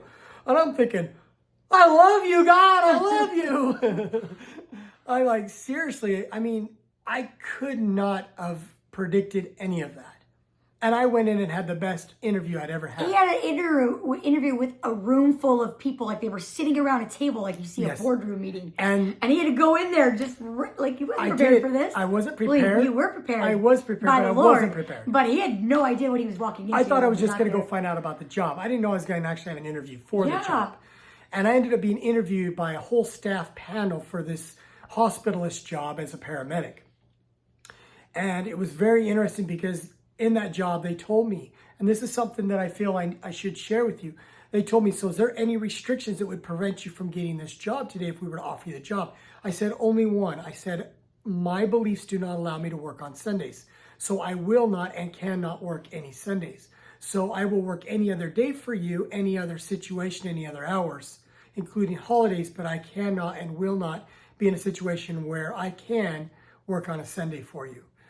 And I said, if that's a deal breaker, then I'm sorry and I need to decline the offer to accept a job. But if it's not, I would love to work with you and I look forward to working with you in your company. And they looked at each other and said, well, normally we wouldn't make this exception, but we like you so much and we know your discipline and your level of attention to details, seeing that you brought the resumes that we asked for, that you showed up in a promptly, timely manner. They commented on your dress. 15 minutes after I emailed you, the fact that you came dressed up and you were the only one dressed up, that we're actually prepared for the job and for this interview. So therefore, we want to hire you. We just need to get approval from our management, but we're planning on hiring you and extend you the offer and the invitation to work with us in the next week or 2. They did offer me that. And I did end up working for St. Luke's. It was originally Tandem and then bought out by St. Luke's.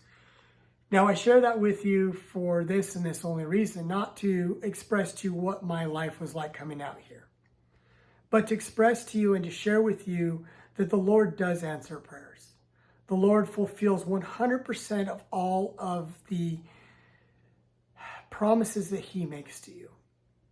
I testify to you that He did answer every one of my questions over the next 1.5 years, 2 years that we got out here.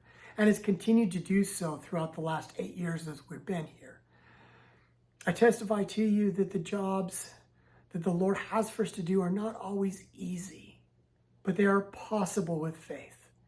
I've been asked to do many very difficult things that I thought were absolutely impossible to accomplish. But I moved forward with faith, and I acted on faith, and the Lord has stood up and fortified and strengthened and inspired and blessed me in ways to be able to complete that He has asked me to do. I testify to you that the Lord Jesus Christ lives, that He is real, that He is resurrected, that He is our Savior, our advocate to the Father, that He will stand by our side. I know that God lives, that He loves us, and that He wants what's best for us. This journey out in Missouri has been nothing like we thought it would be. It has been nothing like we anticipated it would be, and it has been very different in every way than we first thought that it would be, or that we thought we were coming out to do. But it has been amazing in every way. It has fulfilled everything that we needed it to be. It has been challenging. It's been exciting. It's been very wonderful in very many different kind of ways, actually. Yeah. I know that we're supposed to be here because we received personal revelation. This is where we needed to be, where we're supposed to be right now. This is where we're supposed to serve. This is where God needs us to serve. And I know that God teaches and testifies to us a little at a time as we're necessary. That a lot of the faith is acting.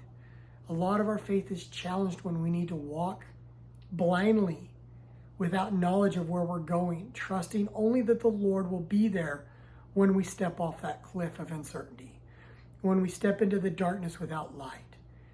We need to trust that He is the light, that Christ is the light of the world, that He will turn on that light in our lives as we serve Him. And I testify to you of these things in the name of Jesus Christ. Amen. I also have to say a few things. To me, this experience was like a hinge point. It was like a fork in the road for our family, coming from Utah to Missouri and our lives changing. And now that it's 2024, and if I look back at this experience, you know, there's a term they use today in society, it's woke. And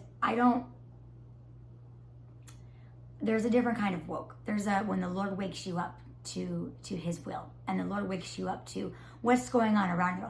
When we came out here, and the way our lives were before we came out and how our lives are now, completely different dynamic. And I know we both thought we were very good members of the church. We thought we were very good, strong members of the church, and we were. We did our callings, paid our tithing, worthy members of the church, went to the temple when we could. And I feel like we've leveled it up and we've come closer in our relationship with our Heavenly Father in Jesus Christ. And I want to take a minute here and I want to kind of give a couple of things that have happened since we've been out here. Since coming out here, he got the job. That was a miracle. I want to point out, when that stuff happened to my husband, it was over a period of a few months, from like March to June, right to when July started, that I thought I was going to lose my husband. We both agree that it's a miracle that he's here today. Okay?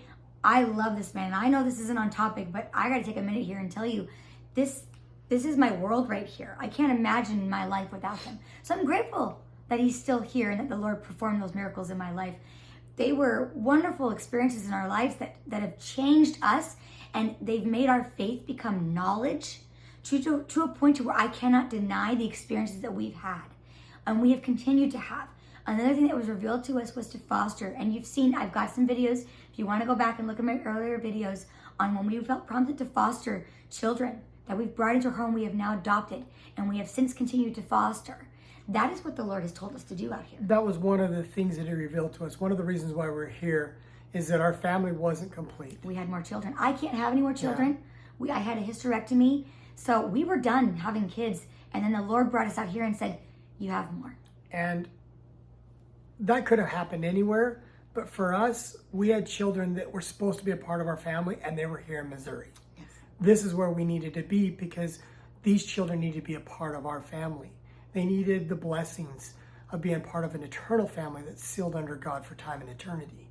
And that was one of the things that God wanted us to do, was to Absolutely. serve at a greater level, to bring these children in, to provide a stable home and give them the love and care they deserve and they needed. And we do believe that that is a calling that we have separate from like a church calling. That is a calling God has given us to do.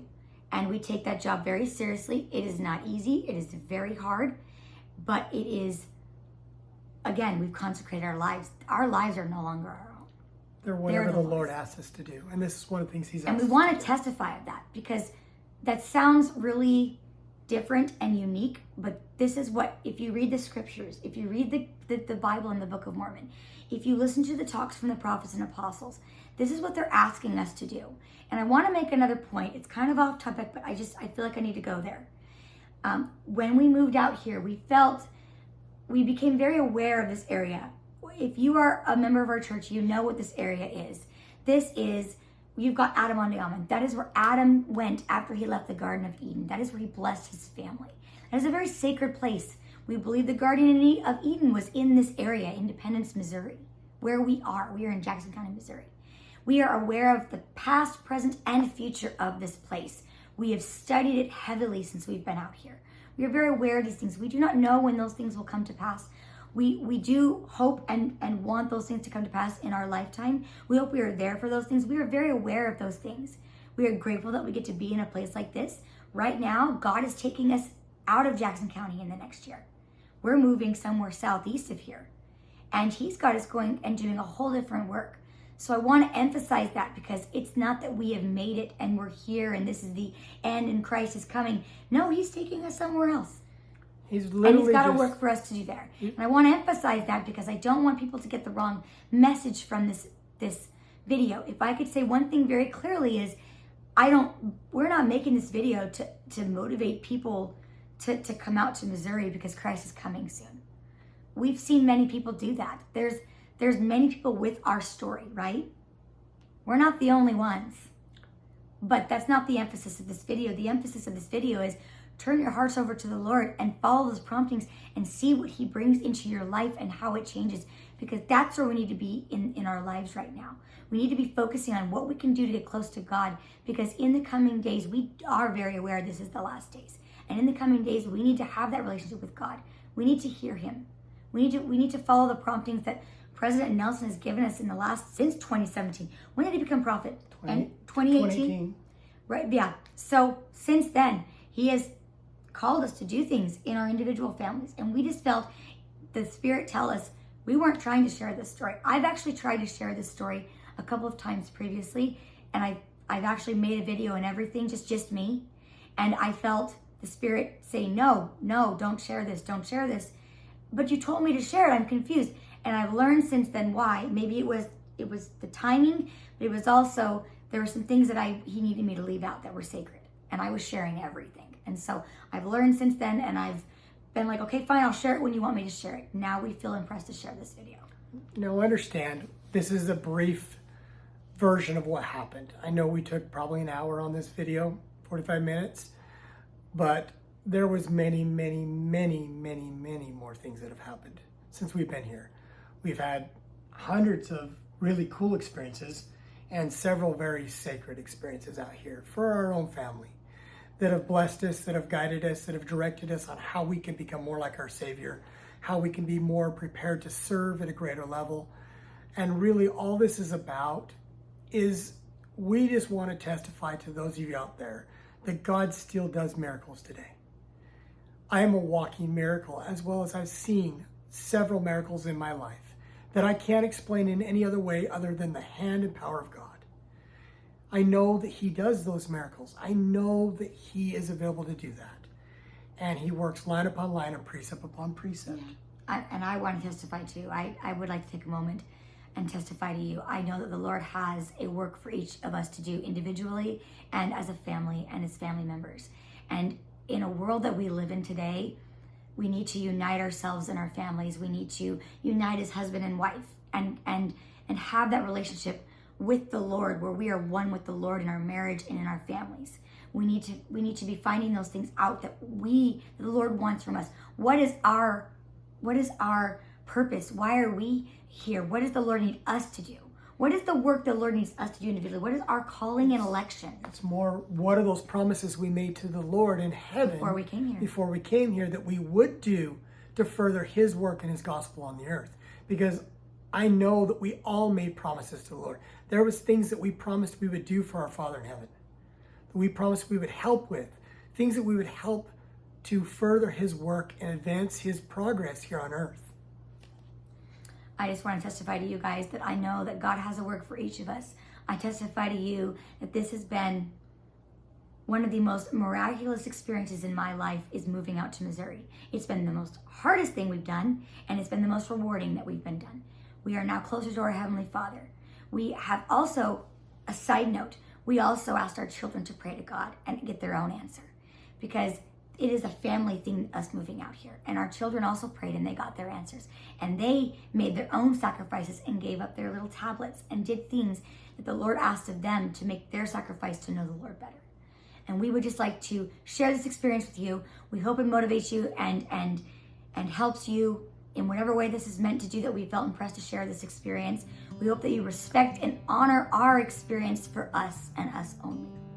We ask that you would respect that, and we ask that you would go forward in faith and keep fighting the good fight, and to keep going on with your families and what you're supposed to be doing or what you're supposed to be doing. And we'd like to challenge you to go to the Lord and ask him how you might serve better. That may look like something in your own community. That may look like something in your own household that you need to do at a better level. Or it may look like something where you move and you go somewhere else. Either way, the most important thing you can do is follow the promptings of the Spirit to do more at a greater level what the Lord wants you to do in your life. Yeah. Well, thank you again for being with us today. This is the Bentley Homestead. We are just trying to be humble servants of Christ. We thank you for watching this today with us, and we just want you all to know that we love you, and you guys take care.